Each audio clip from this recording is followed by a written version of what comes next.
Right.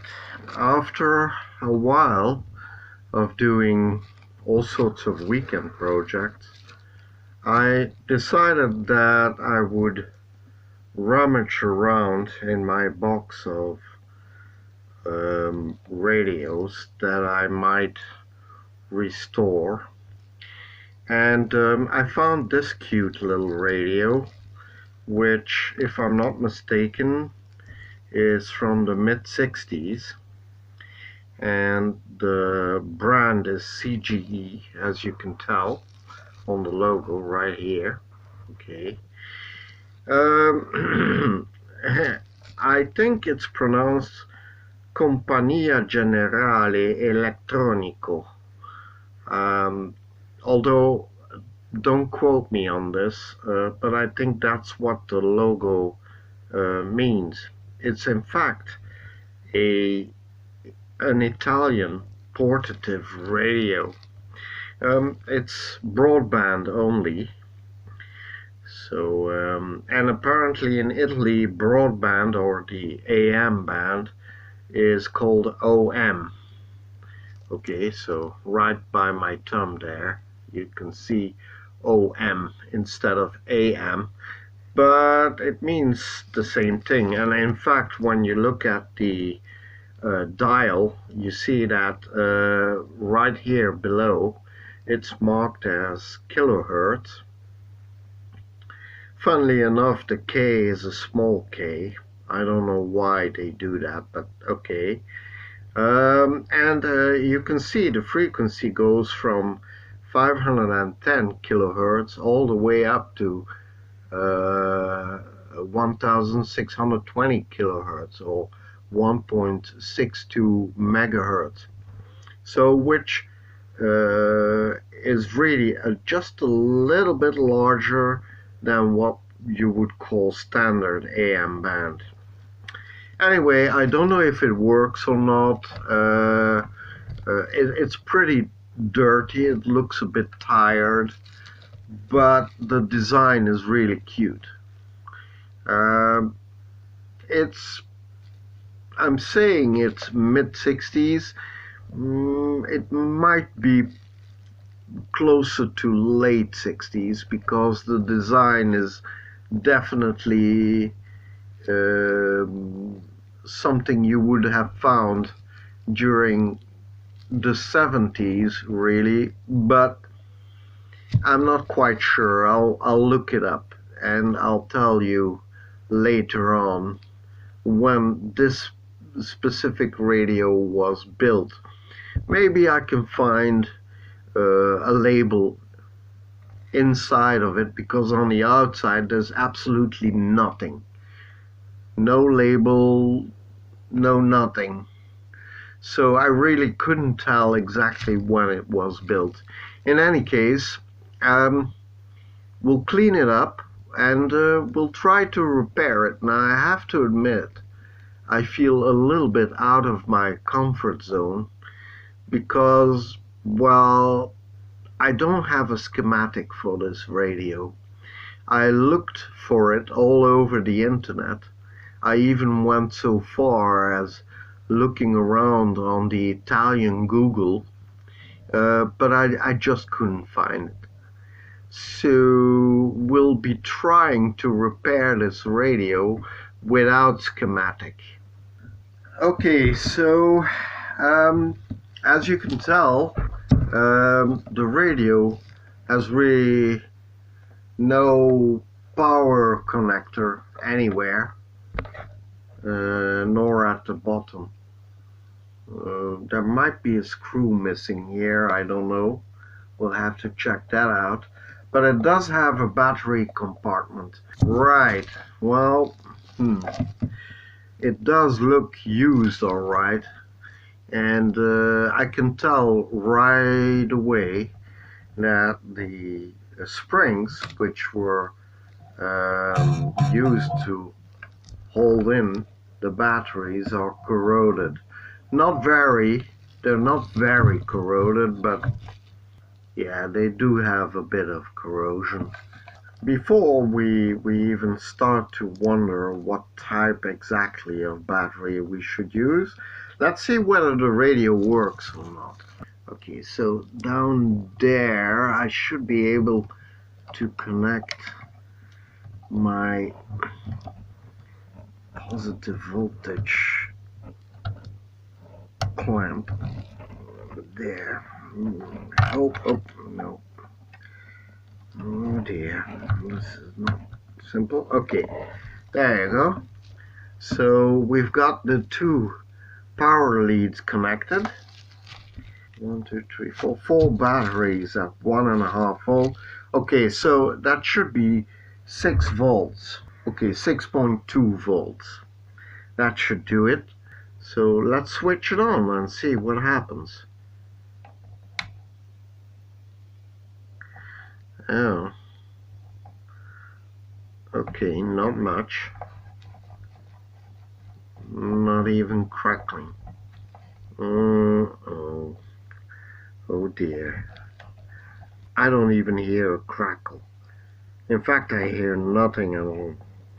Okay, so this patient is really ill. Go, yeah. Okay, so far as I can tell, this radio is held closed but with two big screws, so one here and one there. So let's unscrew them. Oof, man, these screws are really big. Okay, feels a bit like overkill. Alright, got the two screws out, these. So now I should be able to open up the radio.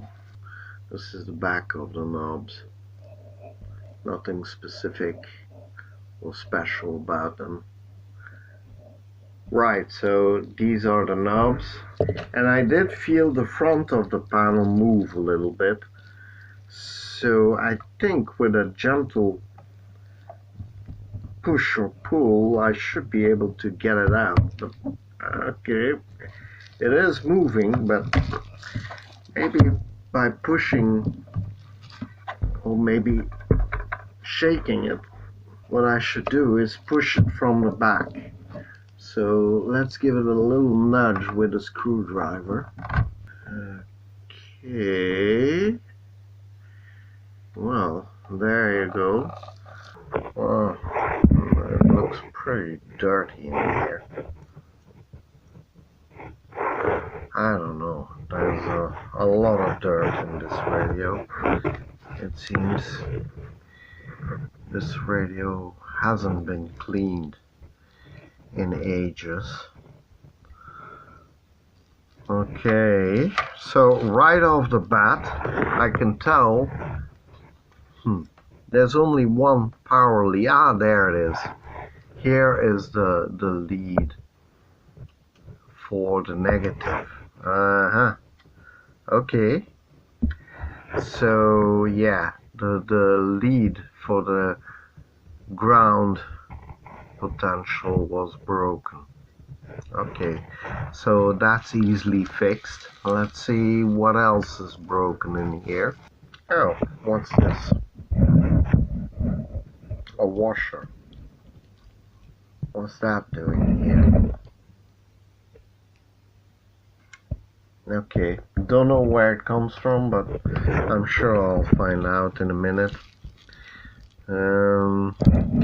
Okay, so remember this is an AM radio, so I guess this is a fairly simple circuit.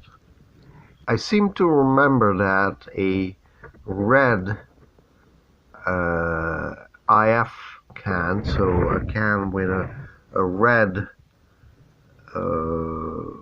ferrite core is the local oscillator. So white is an IF stage and black is the detector stage.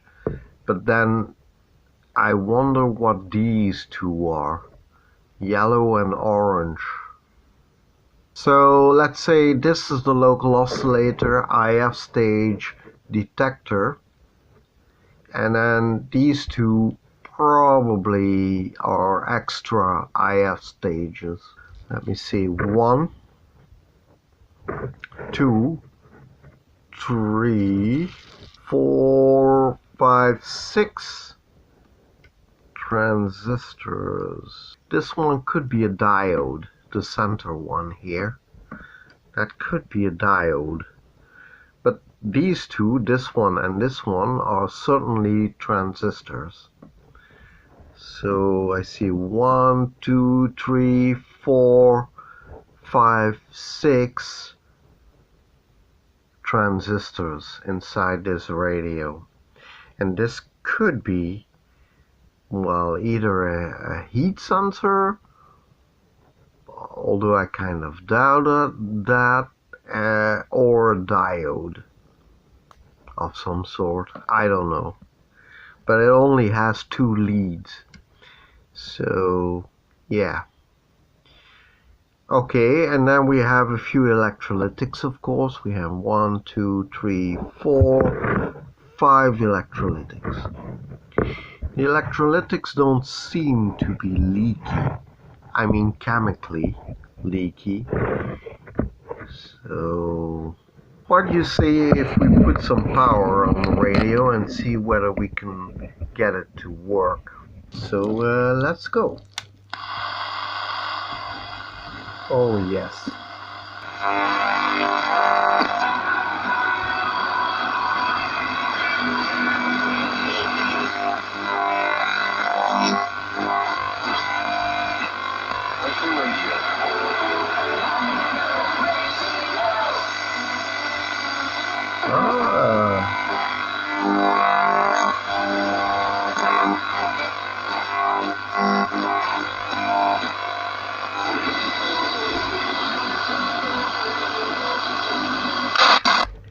Okay, so the speaker is loud, really loud, and the radio does seem to receive some radio stations, or well, at least one radio station, which was, if I'm not mistaken, that Irish broadcast band radio I sometimes manage to receive. So that will obviously need some repair. Anything else?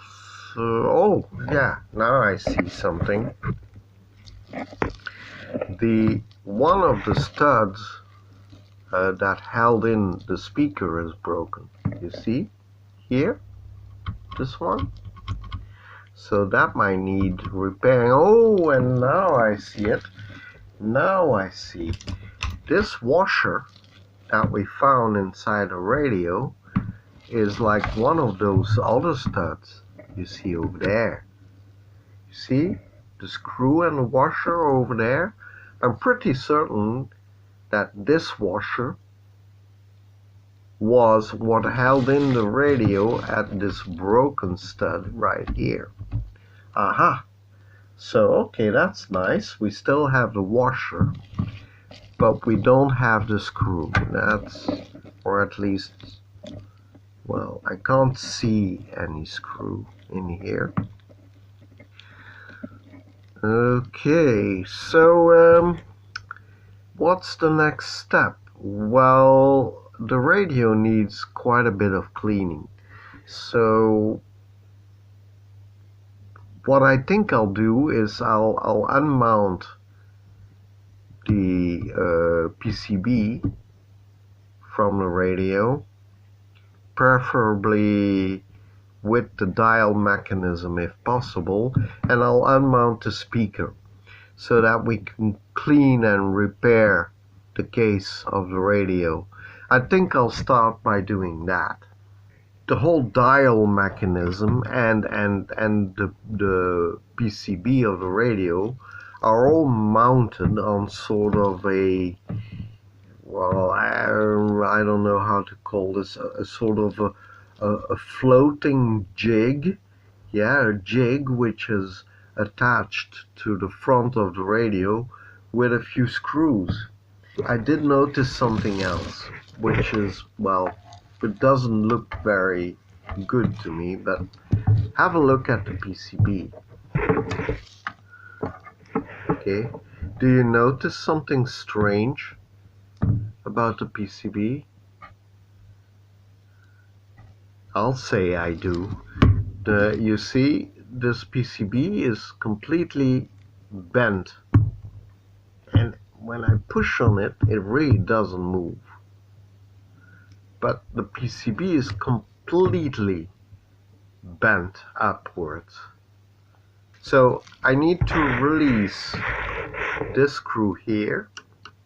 There is a screw here, this one in fact. Yeah, that's a long screw. Have a look at this. It's about, I would say, an inch. Okay, it's another 2-inch screw. So the screw right down here, that one here, I think is also holding down the whole mechanism. Okay, it's the same type of screw. So a 1-inch screw. So let's see if we can lift it up now. Ah, yes. Here we go.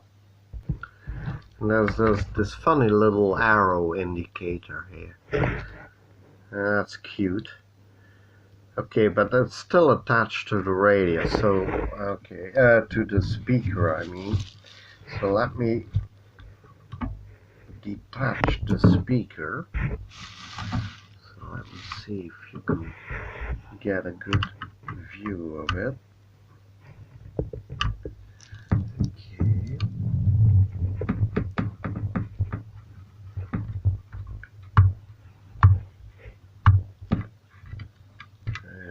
Okay, that's one. Oh.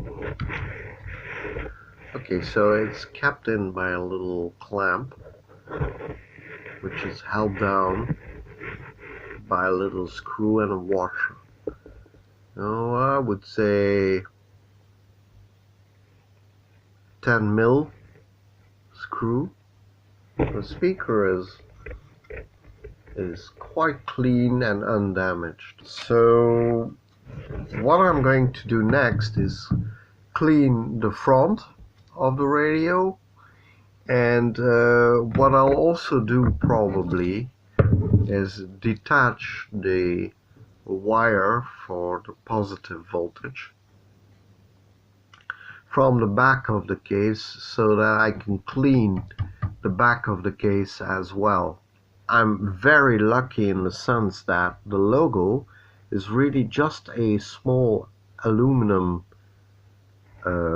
button, let's say, which is held in place by 2 metal wires which are tacked to it, and I really mean gently bend these leads over. I go up, there it is, and here is the logo. I would like to release the little carrying handle you see here from the back of the radio. Now it seems to me it's held in by a couple of screws. So there's one screw here, and then you can see another screw here, but it's at an awkward angle, so I don't know if, okay, I'm lucky. The screws aren't turned in super tight, apparently, and they're surprisingly short. Look at that. That's maybe a 5 mil screw with a plastic or rubber washer and a metal washer on top of it. So now I should be able to release the carrying handle. Yep.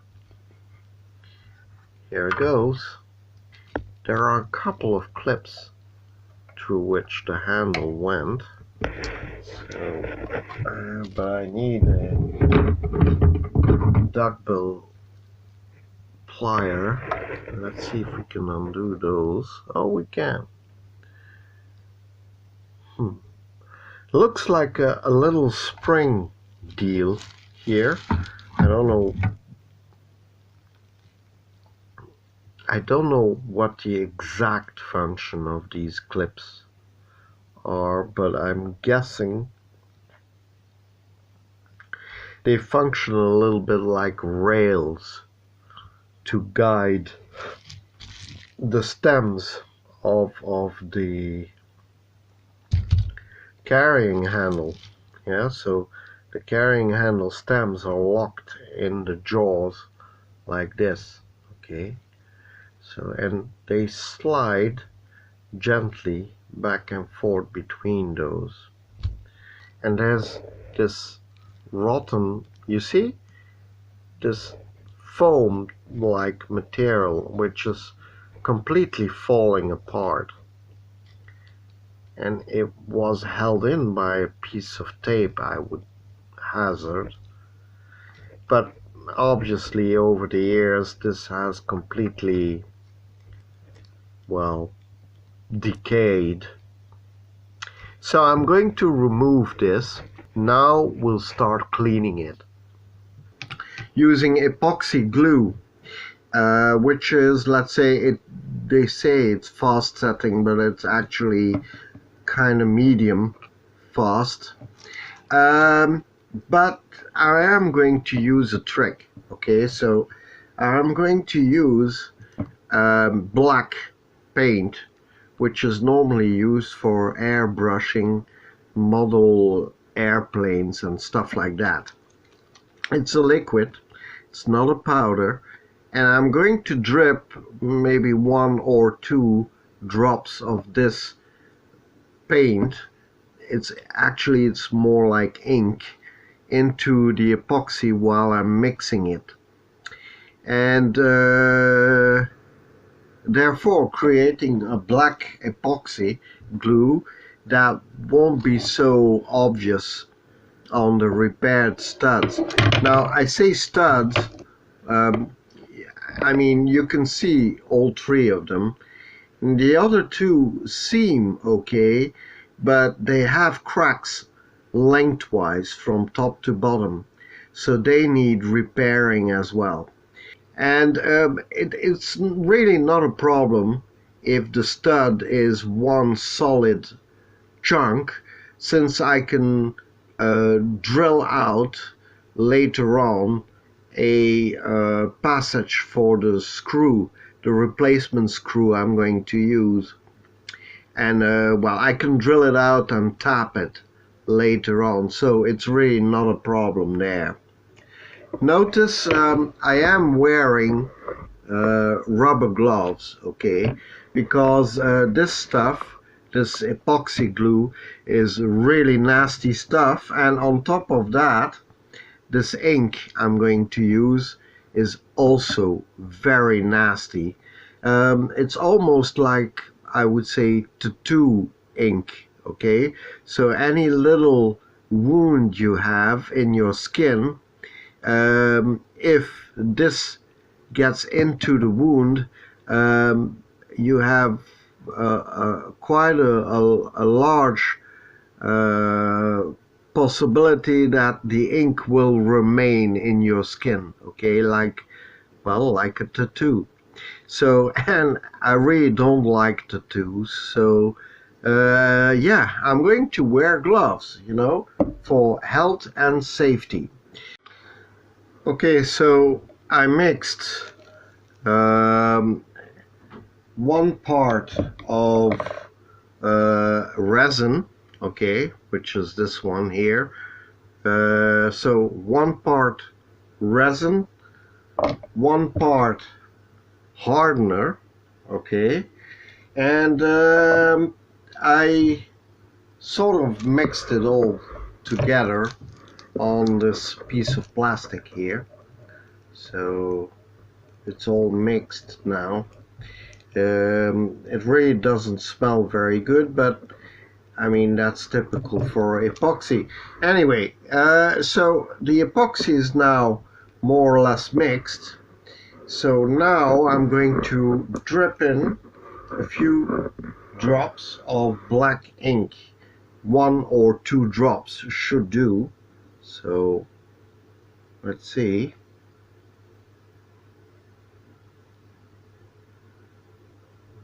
One, two. Okay.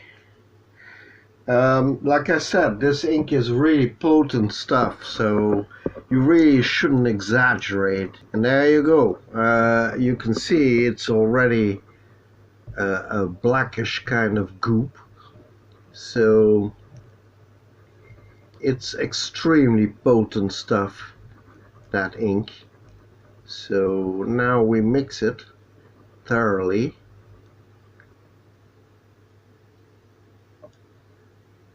Yeah, there we go. Okay. This is a kind of job that you really need to take your time for. And in any case, you know, the epoxy doesn't set that rapidly. You have plenty of time to scoop in the epoxy. Now, no need to worry about the shape of the epoxy or anything like that. Like I said, once the epoxy has set and cured completely, you can cut it, drill it, shape it any way you like with a Dremel tool afterwards. So it's really not too critical. So what I am going to do is try to slap in as much of the goop into the crack and then hope that that will set and cure into a useful shape, which is always a bit of a problem. You should be careful not to drip too much of it.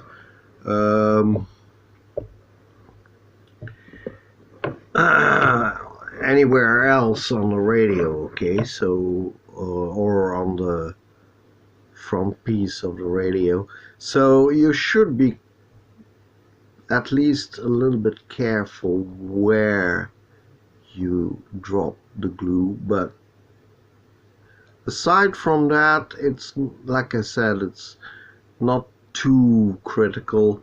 You can still shape, as it were, the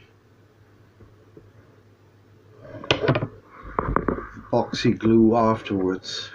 As you can tell, I've been busy cleaning the whole PCB with a soft brush and alcohol. And I took a few pictures of some interesting parts, like for example the power transistors you see over there. So this one here and this one there. Now this appears to be an AC185.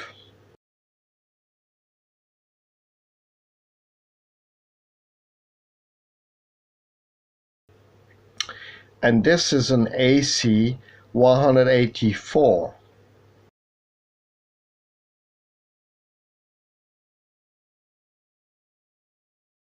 My guess is either one is a PNP and the other one is an NPN, which would make this a push-pull configuration for the amplification. The other transistors, so the domed transistors you see all around the PCB, are either type BF, which would indicate that they are high frequency transistors, or a BC, which would indicate that they are low frequency transistors. There is even a BW or a BFW transistor. Now, strike me dead, I really have no clue what type of transistor that would be, and it would be that little one over there, okay, the one I'm pointing at. That would be a BFW, I think. It's too small for me to see from here, but wait, let me see.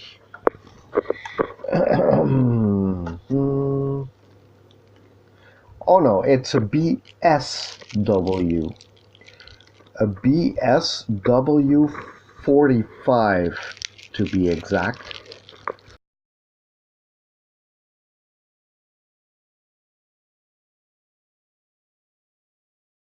So that one over there.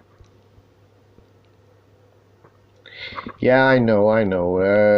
The focusing isn't very good, but I'm trying to film this from very, very close up. Now, anyway, what I also did, was I removed the heatsink from the power transistors and that middle part, at which I'm still guessing what it could be. It sports a symbol 1 on it, and that's it.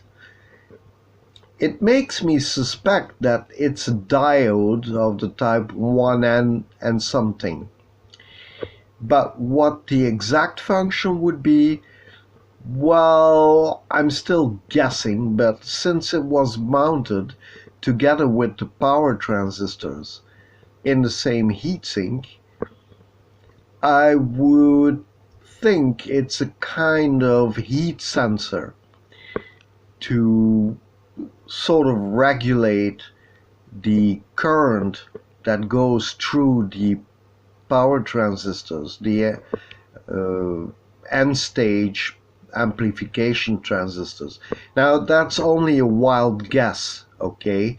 I have no schematic, and I can't really tell how they are connected, since large parts of the PCB are covered up by the jig on which it is mounted, unfortunately. So yeah, it's only a guess.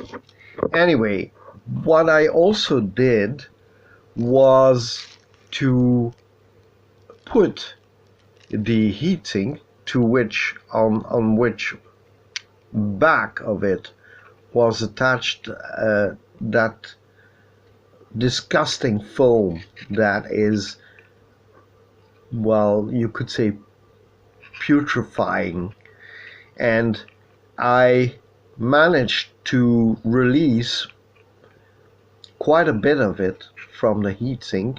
We're using petrol. I mean cleaning petrol, of course, not regular petrol.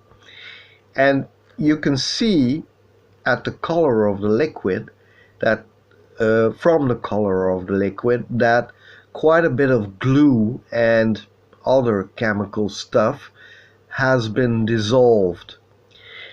I'm still stuck with this piece of tape on the back of the heatsink, which I'm trying to make release from the heatsink, but it's turning out to be much tougher than I thought it would be. So I'm pouring more petrol over it in the hope that in the end the glue that's holding on the tape to the heatsink will simply give up and release. So that's where I'm standing. So what I'll do next is I'll clean up the heatsink, and I'll put new heatsink pastes on those three components, and clamp the heatsink to them once more, but with fresh heatsink paste on them, so sort of a heat conductive silicone paste. And then what I'll probably do is repair some of the wires, the power wires and the wires that go to the speaker. They are so fragile that they simply break. And you can tell that already one of the wires of the speaker has broken, and you'll remember that the ground wire, which goes to the battery case, also broke off. So I'm going to replace them by some fresh and slightly stronger wire of the same color. Okay, quick update on the soaking or the cleaning of the heatsink. It seems after having it soaking in the petrol, in the cleaning petrol, for about 15 minutes, the tape is finally letting go of the heatsink. Alright, so I cleaned up the heatsink, the original heatsink, and I bent it a little bit tighter so that it would fit nicely and snugly around the transistors. And I also made or cut a little a tin metal back that I will screw to the heatsink like this, with two stainless steel screws, the ones you see over here. And that way the transistors will be clamped shut into the heatsink and won't be able to, or rather will not release that quickly. I'm also hoping that adding a little bit of extra metal mass to the whole heatsink will help the transistors to dissipate a bit more heat. Alright, the heatsink is mounted, and I applied a little bit of silicone paste to the back of the little plate I cut. So this should now also help in dissipating heat. And as you can tell, I clamped the transistors right snugly into the heatsink, and I applied some bronze colored heatsink paste to all three components. Right, I soldered new wires to the speaker, and I also soldered two wires for the power supply, and I attached the heatsink for the power transistors with a piece of double-sided sticky tape to the two blue electrolytics you see there. You know, there's quite a bit of bend into this PCB here. Now, is that a serious problem? Well, I would say no, since the radio seemed to work without any problems, at least no visible or audible problem that could be attributed to the bend in the PCB. Still, it's a bit ugly. I think I reasoned it out why it is bent, and it actually has to do with the dial mechanism. So if you take a look at this side of the radio, Alright, then you see that the wire for the dial pointer runs through this little gutter here around one wheel here up to this wheel here, then to the dial knob axis itself, and then back to another wheel there. Now you can tell that approximately all the wheels, including the axis of the dial knob, are located at the four outermost corners of the PCB. And there's quite a bit of tension on the wire.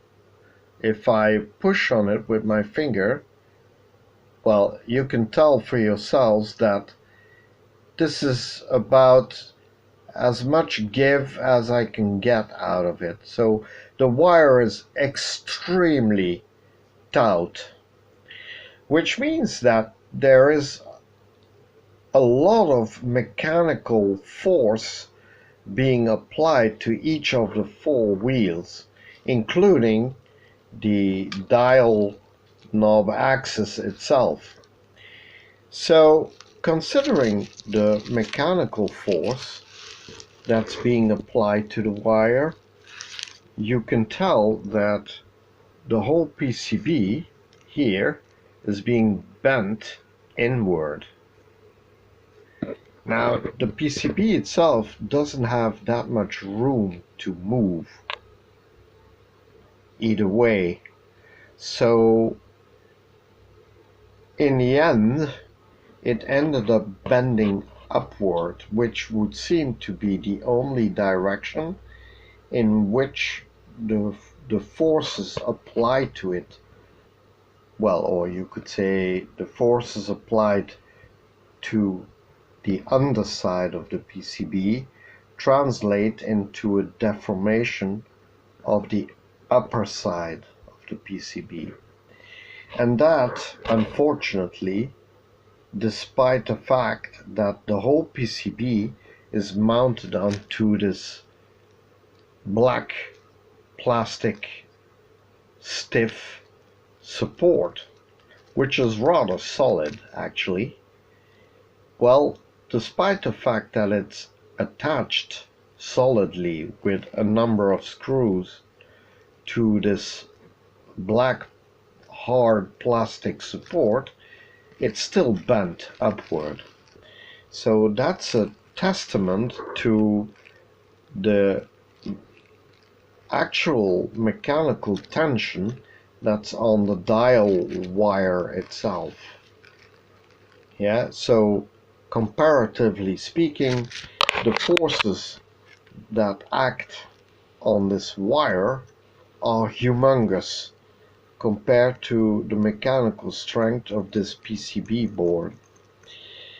So yeah, that is indeed the cause of the bending of the PCB, which is a shame really, but okay, in the end it will work, no problems there. It's just, well, I would say it's poor engineering.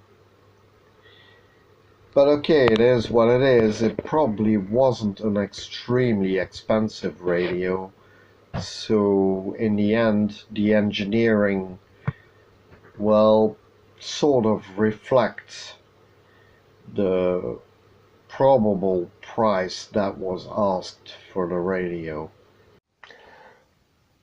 What I feared most happened, unfortunately. So in the middle of the screen, in the center, you see the wire that runs all around the front of the radio to move the channel selector, or the channel pointer really. And well, as you can tell, the wire is badly frayed. So it is my conviction that sooner or later, and probably much sooner than I would like to, the wire is simply going to snap. Alright, I'm going to give you a close-up of what I'm going to do. So this is the nylon wire I'm going to use. As you can tell, it's compared to the original wire. Let me see if I can show you there. Okay, so compared to the original wire, the nylon wire is a lot thinner. Now I have hopes that this wire will hold. Now what I did just in preparation is I bound a tiny little loop, you see there at the end of the wire, which will in turn be hooked to one of the springs hooks right here at this end. Okay, but first of all, what I'm going to do is unhook the wire, unloop it from all the capstan wheels, and then give the tuning axis and the wheels yet again another cleaning. I disassembled the tuning axis and I cleaned it with some acetone to remove any trace of old grease from it, and the same thing from the circlips washer, which is attached to the top here, okay, in that little groove on top here. And I also cleaned the I would say the tube through which that tuning axis is slid. Okay, so, and you can still see a little bit of cleaning fluid hanging in there, but it will evaporate after a while. So I cleaned that. I also cleaned as well as I could the whole plastic support, and also the surface of the PCB, as well as all the components on the other side. Okay, so I cleaned all of that, and oh, by the way, this is where, let me show you where this sits. Okay, like this. So what I'm going to do now is I'm going to put a little bit of lithium grease in here, and once that is done, I'll start threading the new wire all around the plastic support, actually not on this side of course, but on the reverse side. Attach the wire to the dial pointer, which I also cleaned. I used some regular Windex to clean the pointer. Actually, it should be red, but it looks orange in the camera. I wonder why. That's a bit peculiar. But okay, so this is red, not orange. And I'm going to thread the wire between those little brackets you see on top here, this little anchor, as it were. Alright, and there you go. It took me close to half an hour to thread the wire. I don't know if you can see it, but let me show you. Okay, here. It's a very, very thin nylon wire, but it's extremely strong. It's rated for about 3 pounds weight. No, what am I saying? It's rated for almost 10 pounds of force. This is the old wire. So compared to the new wire, you see, I'm sure, the difference in thickness. So it's astounding that such a thin little wire like this can exert as much, if not much more, pulling force than this wire here. That's astonishing. Still, okay, it doesn't look exactly like the old wire, and the old wire was finished in a rather nice old-fashioned way with a little copper clamp at the end and all that, which of course the new wire does not have. But I believe that in this case function matters more than the looks. So I really have no intention of opening up this radio again, say in a few months, just because I was too lazy to replace an already badly frayed wire. Right, I glued a new stub for attaching a screw and a little clamp, an extra screw and clamp to clamp down the speaker. Okay, because before there were only these two stubs here, you see in the image, so this one and that one, and the third one was broken. So what I did was I glued a little stub, which you see here, which is this white little stub, and I'm going to make a third clamp and use an appropriate screw to clamp down the speaker on 3 points. So I'm going to do the cutting off camera and I'll show you the result afterwards. Alright, I drilled, I cut the stub, as you can tell, to a short length so that it sticks out over the speaker at exactly the same height as this stub does here. So in effect, these two stubs now have the same height. As you can tell, the front of the radio has a legend written on it, stamped, you could say, on its front with the frequencies. And you can clearly see back in the day these raised numbers and dial lines were all silver colored. Okay, so there is the acronym kilohertz here. That used to be silver colored. Then you have the OM, which is Italian for AM.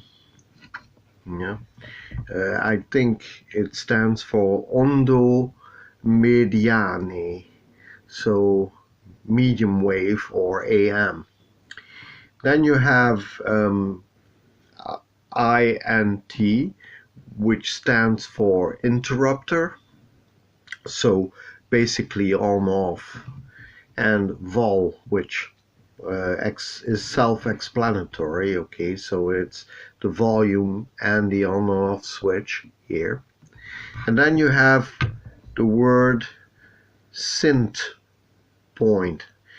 Now this has nothing to do with saints or whatever. In Italian, the word for tuning is sintonia, if I'm not mistaken. So I don't know if I'm pronouncing the verb correctly, but I think I do. So the verb for tuning, or I should say not the verb but the noun for tuning, is sintonia in Italian. Right, so that's the synth point. Now all these things are raised. I mean, if you look at it from the side, I don't know if you can see. Yeah, I think you can see it like this. You can see all those things, all those letters and symbols are all raised plastic. Now, what I intend to do is, although I'll admit this is the first time I'm going to try this, is to recolor all these letters and numbers and symbols with silver paint. I mean, silver lacquer like this. Okay, now the way I'm going to do that is like this, or rather that's how I plan to do it. So on this very flat piece of wood, I glued a piece of white tape, which is very clean and very straight and on a very flat, level piece of wood. And I cleaned it with just a little bit of acetone and a clean paper rag, so that the surface is slightly rough but very flat and very clean, and there are only a minimum of air bubbles under the plastic of the tape. It's just simple electric insulation white tape like this. Okay, nothing out of the ordinary. Now what I intend to do is to put a very, very thin layer of silver paint on the tape, trying to spread the paint evenly and in a very thin layer. And once I've done that, I'll take the front panel or the bezel, no, it's not the bezel, it's the front panel really of the cabinet, and I'll press it down on the colored tape, well, on the paint filled tape, like this, on the paint covered tape, and I'll press it down evenly, not extremely hard, but still evenly and horizontally on the tape. And then I'll lift it up carefully, and normally the legends should be covered in a thin layer of paint. Right, I thoroughly mixed the paint by shaking the little can of paint, and what I'm going to do now is with a flat, not too soft brush, put a thin layer over the tape. What I also did was I marked the spot where the legend and all the letters are stamped onto the plastic. Okay, so this white piece of tape indicates where all the letters and numbers are.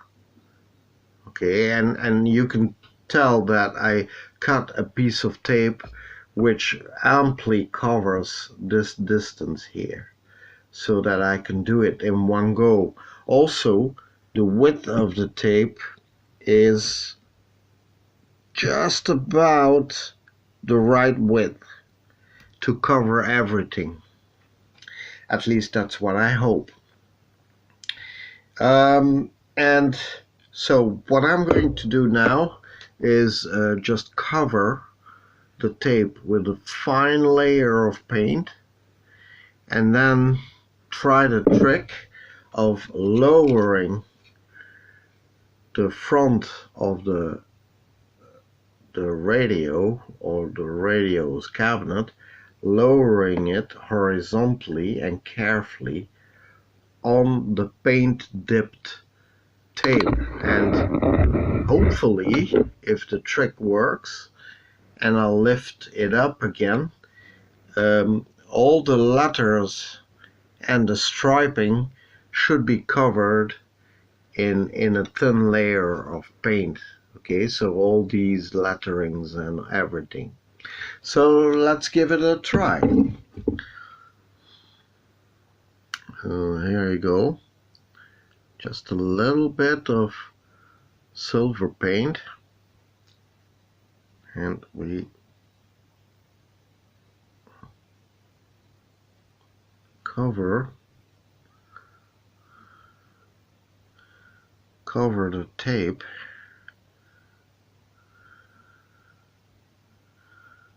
with a little bit of paint, a very thin layer of paint, and that should work. So there you go. Okay, now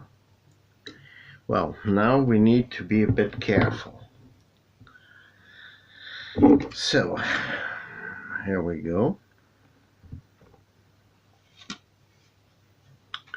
Okay, now I'm going to press down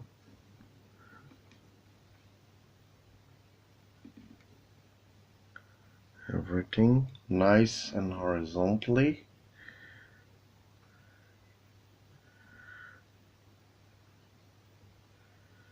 Onto the tape.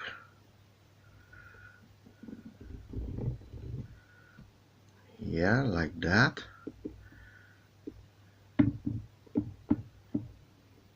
Press on it gently and then I lift it up.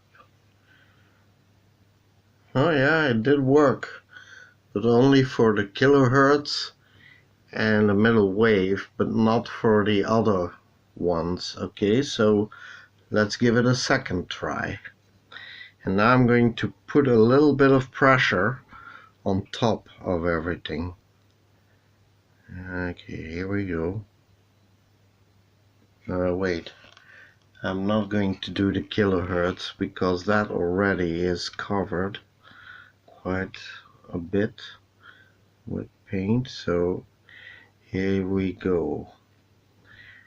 3, 2, 1.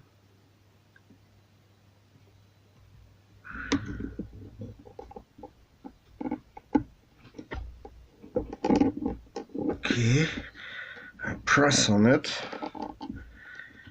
and now I lift it up.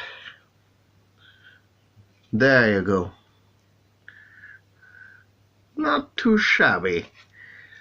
So that's the result. Okay, it's not 100% perfect, but it's certainly not bad. It's certainly an improvement over what it was. Okay, so now the legend over the knobs. So here we go. Oh, and by the way, you can see the impression I made into the paint when I pressed down everything. Okay, so I probably could have done with an even thinner layer of paint, but okay, I mean, it's the first time I'm trying this technique, so here we go. Now we do the legend over the knobs. I have to be careful now because I really don't want to spill paint.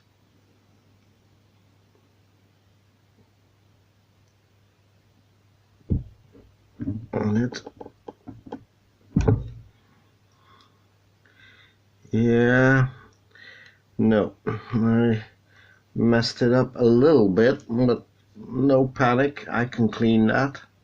So let me see, these two, need to be covered. So here you go.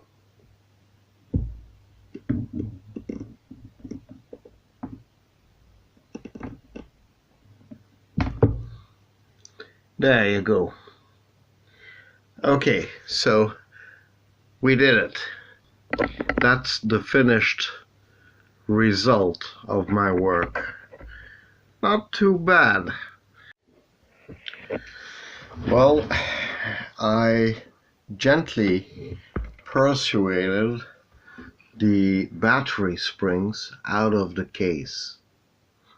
And by gently persuading them, I mean I used my fingers to pry them loose from their original positions, which are these two slides you see here. Okay, so I compressed them with my fingers and then gently pushed them out through that hole you see down there in the cabinet. So they came out through these holes here. And once they were out of the cabinet, I cleaned the springs with a wire brush, with my brass wire brush. Right, first let's put back the springs in their original position, so which is on the inside of the radio. So you compress the springs and you slide them through this opening here and into the rails in which they were originally located. Preferably, of course, with this little tab pointing inward into the cabinet, because I will need to solder a few wires to them. Also, I'm going to make a tiny non-destructive alteration, or I should say adaptation, to the radio, so that I can power it. Let me see if you can see what I'm doing. Yeah. So I'm going to make a little modification so that I can power the radio with an external power source. Right, here we go.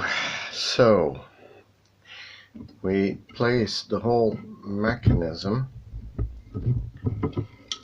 inside the front part of the radio. Alright, so I made a mistake when I built in the PCB first.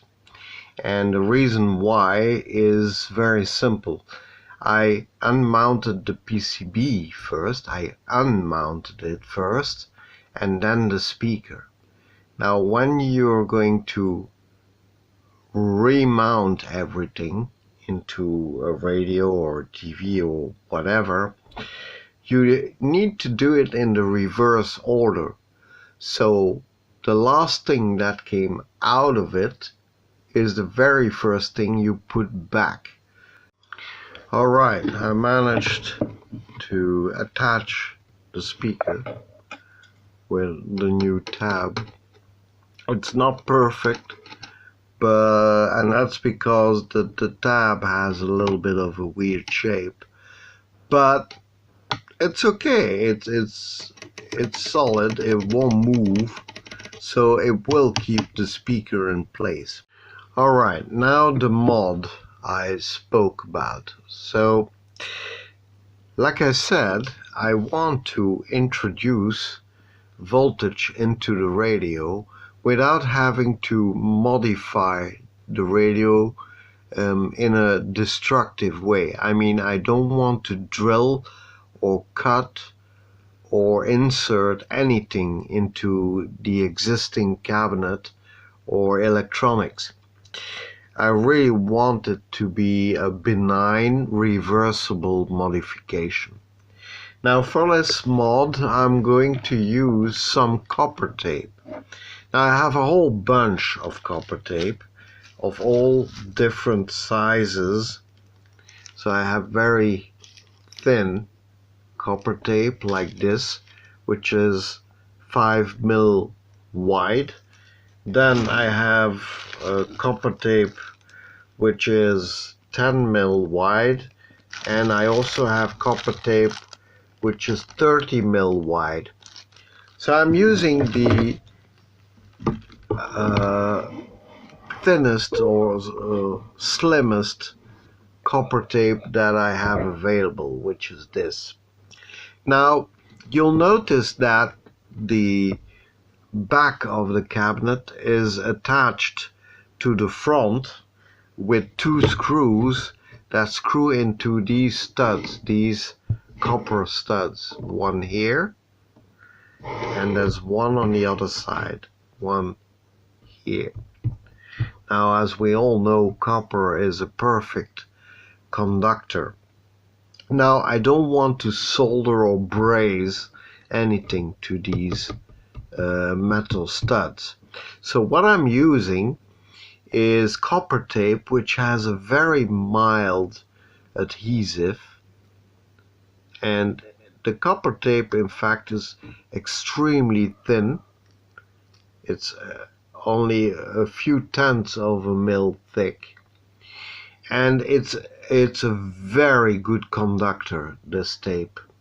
So and you could use this tape in fact to repair traces on a PCB. Now of course the thinnest tape I have is 5 mil wide, but I'm certain you can get tape of 1 mil wide, and this is really excellent for repairing a break in a PCB, for example. Anyway, what I did was I cut two parts of the copper tape, and I will wind them.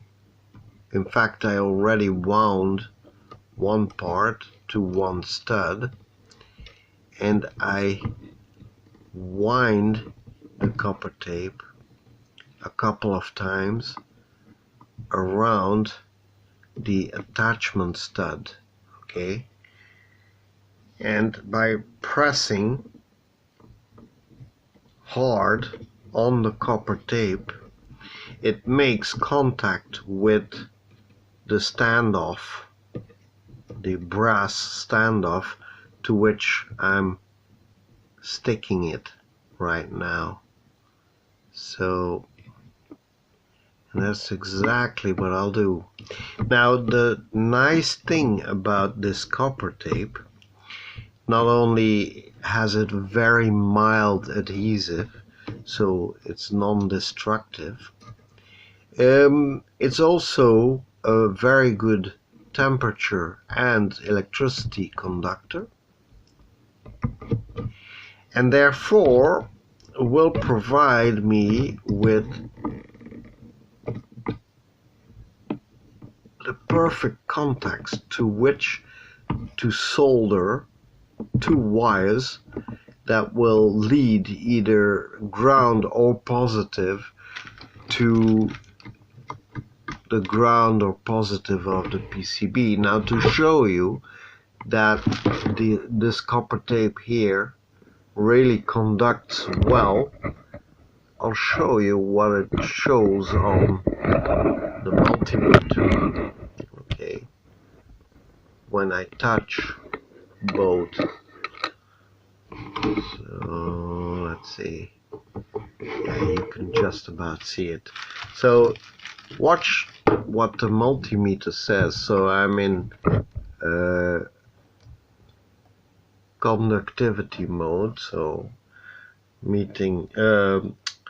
measuring resistance. Okay, so now I'm shorting the two leads. Alright. Okay, that's 0 ohms or thereabouts. Now watch. So I touched the original stud here, and now I touch the copper tape. You see? Perfect conductor. Right, so I finished soldering the wires to the battery compartment, as you can tell. And this is an original wire, which I didn't replace. So there you go. That's fine. Also, I finished soldering up the little mod that I did, so the wires, where the yellow is a positive and goes to the positive, the blue is ground and that goes to the common ground. Alright, it's not very aesthetic, I agree, but at least it allows me to lead in power into the radio without having to change anything on the radio, really, and it's completely reversible. So if I get tired of seeing these ugly studs, I can simply unscrew the screw you see at the back here and remove the plug, and that's it. No harm done. If, however, I want to power the radio with an external power supply, well, then I have some electrical contacts with which to supply it some power. In this case, of course, yellow is a positive and blue is the negative. This radio was originally designed, produced and sold between the years 1967 and 1971. So let me see, the 70s, that would be roughly anywhere between, say, 37 and 40 years old. So it's not quite antique yet, but it's getting there. So in another 10 years or so, this will actually be a piece of antique. Now anyway, the company raised lettering is a little bit easier to freshen up and to restore than embossed characters. If those characters would have been embossed into the plastic, well, certainly the technique I used to restore these would never have worked, and it would have been quite a bit harder to restore. So let's switch it on.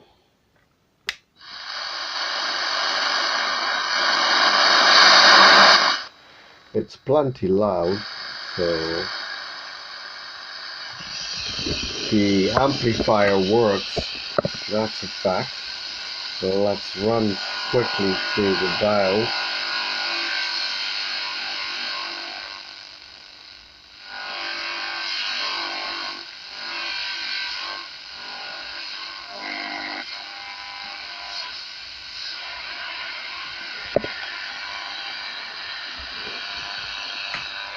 I've said it before, AM reception where I live is really lousy.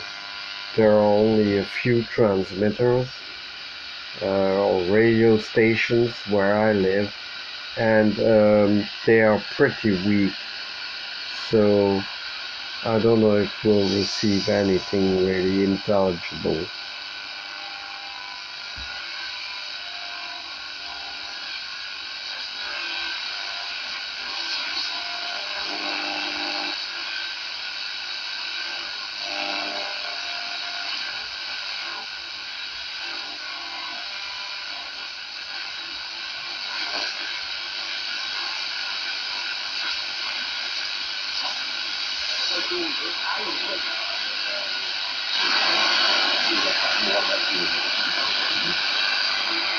eyes and nose are the only things in the body that never stop growing.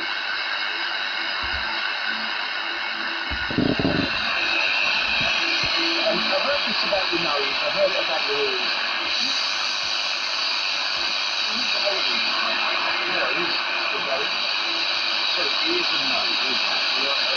Oh yeah, okay, I know. This is an Irish AM radio station.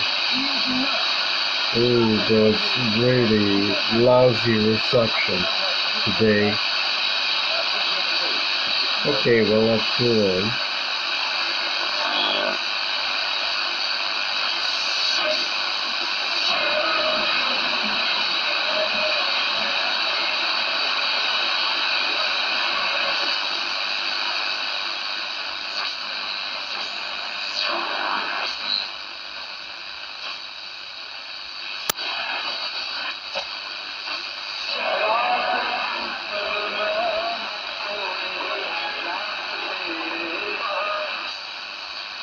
Okay, that was some sort of an error transmitter.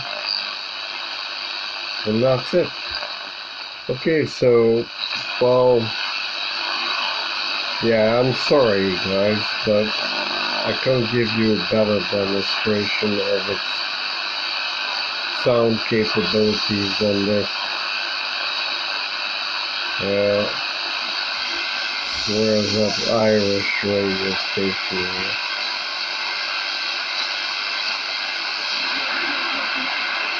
No.